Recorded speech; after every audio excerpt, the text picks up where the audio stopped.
সুন্দর করে আপনাকে জানাচ্ছেন। দেখুন না কেন বাবা, পৃথিবীর জমিনে বলা হয়েছে কলকি আওতারের মাতা যিনি হবেন, গীতার মধ্যে লেখা আছে তার মায়ের নাম হবে সুমতি। সু অর্থ সুন্দর, মতি মানে মন, যার মন হবে সুন্দর সেই হবে জগৎগুরুর মাতা। আরবিতে নাম হলো আমেনা, যার বাংলা মানে সুন্দর মন। সুবহানাল্লাহ। ইনি কে? কলকি আওতার, সর্বশ্রেষ্ঠ ধর্মগুরু। গীতাতেই লেখা আছে। আপনি গীতা বলুন, কোরআন বলুন, জিন্দাবিস্তা বলুন, মহাভারত বলুন, ত্রিপিটক বলুন, বাইবেল বলুন, যত ধর্মগ্রন্থ আছে আপনি খুলুন। আব্বাজি আমার সোনামানিকেরা, একদা ভারতবর্ষের ভিতরে চিন্তা ভাবনা করা হলো কোন মনীষী সব থেকে ভালো। এই ধর্মগ্রন্থ নিয়ে সকলকে রিসার্চ করতে আরম্ভ করলো। ধর্মগুরুদেবদের জীবনী কাহিনী নিয়ে কম্পিউটারে ফেলে রিসার্চ আরম্ভ করে দিল। এমন সমাতে বাপজি আমার রিসার্চ করতে দেয় কম্পিউটারের ভিতরে।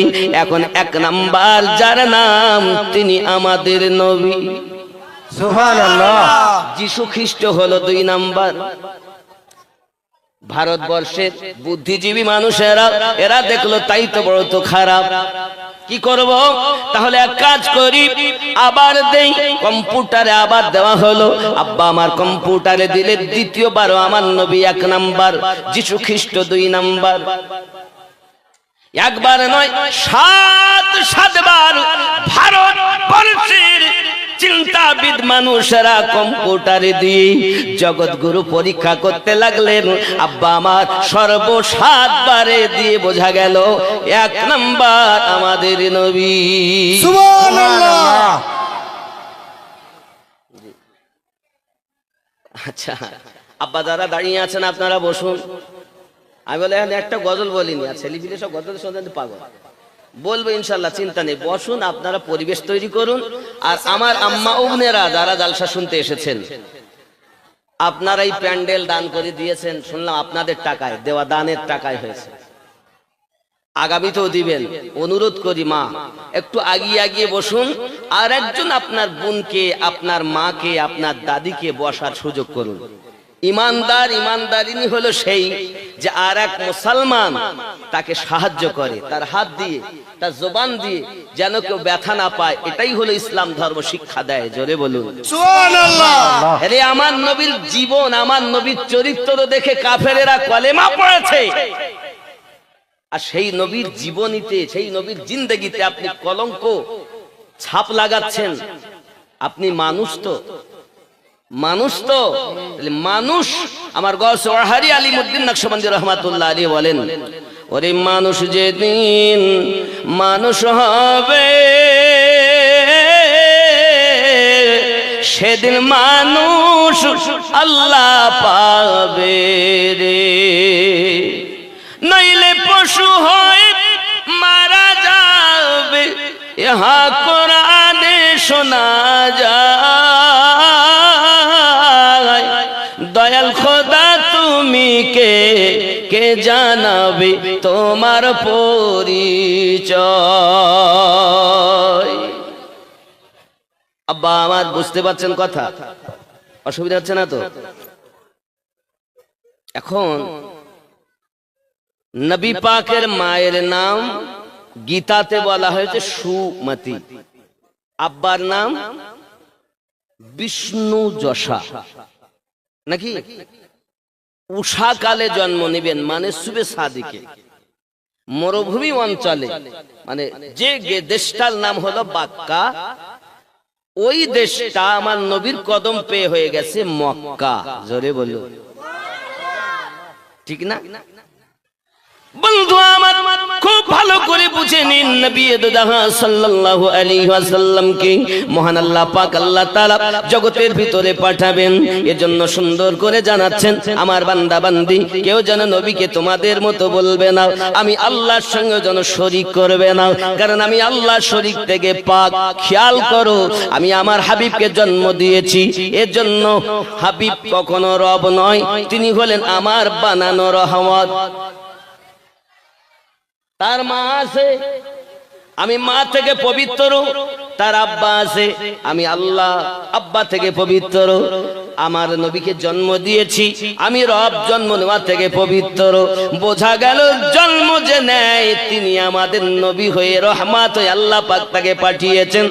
জন্ম যিনি দেননি তিনি আমাদের স্রষ্টা। সুবহানাল্লাহ। তাই বলে কেউ যেন নবীকে আল্লাহ বলবে না, কারণ আমি আমাতেই মিশিয়ে রেখেছি। দেখো, আয় আমার হাবিব জমিনে যান, হাত উঠান, ডুবন্ত সূর্য আসরের টাইম করে দেখান, কেউ যেন আপনাকে আমার বন্ধু থেকে আলাদা না করে। রব বলবে না, তবে রবের বন্ধু বলবে। এর জন্য ডুবন্ত সূর্য আসরের টাইম বানাইয়া দেন। আয় আমার নবী, এতটুকুই নয়, আপনি উংলি মোবারক ইশারা করুন, আপনার ইশারায় চন্দ্র দ্বিখণ্ডিত হয়ে যাবে, কেউ যেন আপনাকে আমার বন্ধু বলতে অস্বীকার না করে। ও আমার হাবিব, এতটুকুই নয়, একবার নয়, দুইবার নয়, 13 বার নবী আমার আঙ্গুল থেকে পানি বার করে দেখিয়েছেন। হাদিস শরীফের মধ্যে আসে 1400 সাহাবায়ে কেরাম পানির জন্য পিপাসায় অস্থির হয়ে গেছেন। আমার আপনার নবী আপনার বললেন একটু পানি ব্যবস্থা করে আনুন। সাহাবী রাসূলেরা হয়রান হয়ে পরেশান হয়ে এক মুষ্কি যা পানি আনলেন, অল্প পানি নিয়ে এসেছেন। আমার আপনার নবী দেখেন 1400 সাহাবী আমার সঙ্গে, সবাই কাতর পিপাসাতে, কার লালাতে ঢুকবে কার ঢুকবে না। আমার আপনার নবী পাক নিজের হাত মোবারকা ওই মুষ্কি যাতে ভরেছেন, আর হাতের আঙ্গুল দিয়ে পানির ফোয়ারা জারি হয়েছে। সুবহানাল্লাহ। একবার পানি পান করেননি, 13 বার বার করে দেখিয়েছেন।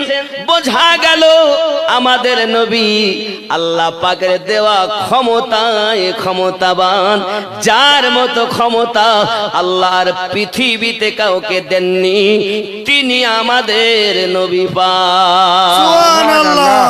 ঠিক না বন্ধুরে? ওই নবী পাকের নূর মোবারকা আরশে লিখেছেন। যখন আল্লাহ পাক অর্ডার করলেন মাটি আনুন, মাটি আনলেন। আজরাইল ফেরেশতা 40 মণ, মতান্তরে 56 মণ। আল্লাহ পাক বলেন দেহ তৈরি করো। আব্বা আমার বাইবেলে লেখা আছে যার নাম অদম। কি নাম বললাম? আদম না, অদম। বাইবেলের শব্দ হলো অদম, আর কোরআনের শব্দ হলো আদম। জোরে কোন সুবহানাল্লাহ। সুবহানাল্লাহ। 60 গজ লম্বা একজন মানুষ বানানো হলো, তার নাম আল্লাহ দিলেন আবুল বাশার, সমস্ত মানব জাতির আব্বা। জোরে বলুন সুবহানাল্লাহ। হিন্দুদেরও তিনি বাপ, খ্রিস্টানেরও তিনি বাপ, ইসাই খ্রিস্টান ডোম ডোকলা মুচি মেতর মুসলমান, সকল মানব জাতির পিতার নাম হলো আদম আলাইহিস সালাম। সুবহানাল্লাহ। হিন্দু মনে করছে আমাদের বুঝি অন্য কেউ। না না না, এই ভারত বর্ষের জমিনে আমাদের পিতা আদম আলাইহিস সালাম কদম মোবারক রেখেছেন। এজন্য আমরা সকল জাতি ভারতবাসী মিলেমিশে থাকি। কেন? একই বাপের সন্তান, হিন্দু ডোম ডোকলা মুচি মেতর সবাই আমরা একই পিতার একই মাতার সন্তান বলে মিলন কেন্দ্র হলো ভারতবর্ষ। সুবহানাল্লাহ। ঠিক না? হিন্দুর বিপদে মুসলমান ছোটে, মুসলমানের বিপদে হিন্দুরা ছোটে, এটার নাম হলো ভারতবর্ষ। তাই তো কবি নজরুল বলেছিলেন আমার একই বিনতে দুইটি কুসুম, হিন্দু মুসলমান, মুসলিম তার নয়নমণি, হিন্দু তাহার প্রাণ। কিন্তু আফসোস লাগে যখন আমার হিন্দু দাদারা যখন আমাদের প্রতি আঘাত করে বলেন ভারত ছাড়ো নইলে কোরআন ছাড়ো। আগে বড় ভয় ছিল এসআইআর হলে বাংলাদেশে যেতে হবে, এখন আর মানুষের ভিতরে ভয় নাই, বেশিরভাগ আওতায় পড়েছে হিন্দু জাতি। ঠিক ঠিক।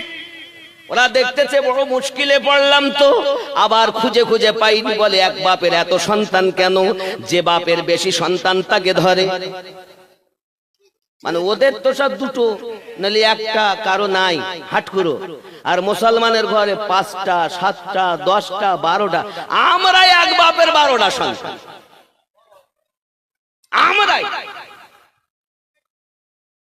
তাহলে আর কার বল?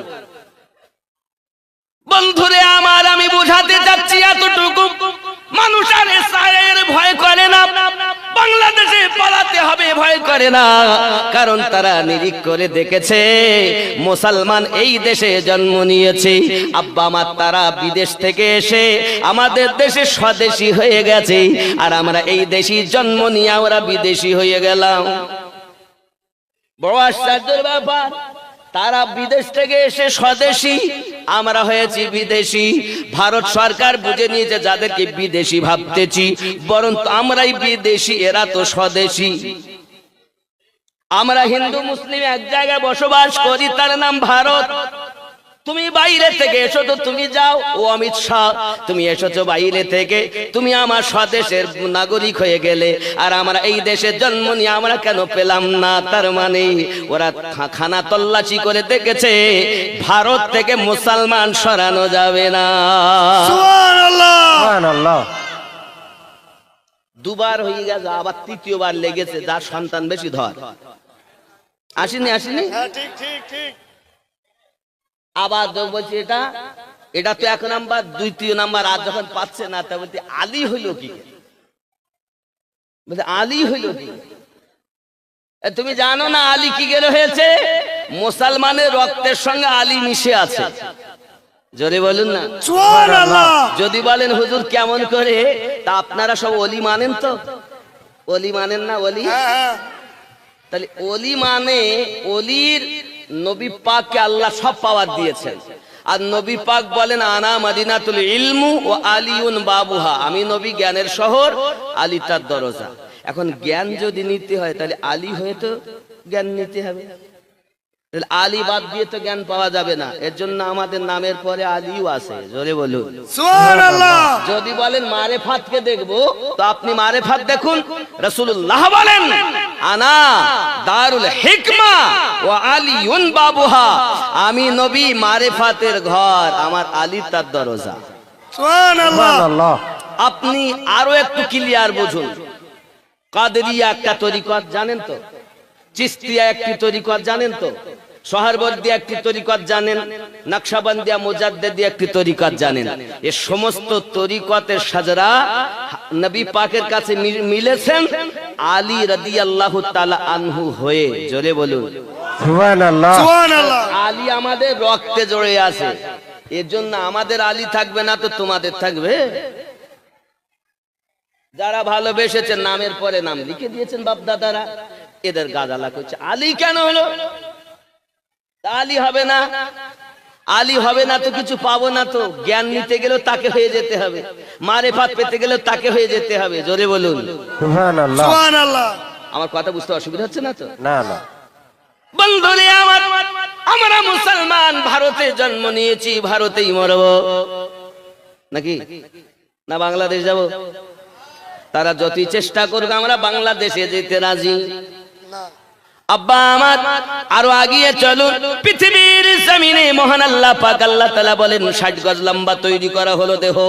এখন ওর মধ্যে যখন রূহ দেওয়া হলো, রূহ বার হয়ে আসে আর কান্না শুরু করেছে, রে আমার রব, এত বড় দেহ যার ভিতরে বড় অন্ধকার, আমি থাকতে পারি না, এর মধ্যে আমি থাকতে পারি না। 60 গজ মানে বুঝতে পারছেন 120 হাত। আচ্ছা, একটা টাওয়ার 120 হাত লম্বা হয়? টাওয়ার তাহলে আমাদের আব্বা আদম আলাইহিস সালাম যিনি, ওনার থাকার জায়গা এখন ঘর আছে আর দুনিয়ায়? কোন জায়গায় দাঁড়াবেন উনি? বসলেও তো হবে না। আমাদের যে ঘর ক ফুট আর উঁচু হয়? আমার আব্বাজি বোঝা গেল হযরত আদম আলাইহিস সালাতু সালাম আল্লাহ পাক আল্লাহ তাআলা সৃষ্টি করলেন, যখন রূহ দিয়েছেন, রূহ যখন কাঁদে, আদম নবী রূহ এসে কাঁদছেন আর বলছেন, আদম নবী আত্মা যেদিন কেঁদে খোদা কে জানাই, অন্ধকারে আদম ঘরে কেমনে রইব দয়াময়, সেই নেতে আদম ঘরেতে নূরের আলোকে জ্বালায় বলো গো শুনতে চাই দো জাহানের বাদশাহ হয়ে কে এলো রে দুনিয়ায় বলো গো শুনতে চাই জোরে বলুন সুবহানাল্লাহ সুবহানাল্লাহ আল্লাহ পাক বলেন জিবরিল যে নূরটাকে আমি চতুর্থ আকাশে তারকা আকারে রেখেছি ওই নূরটাকে আনো এনে আদম নবীর পুস্তে তুমি চমকে দাও আল্লাহ পাক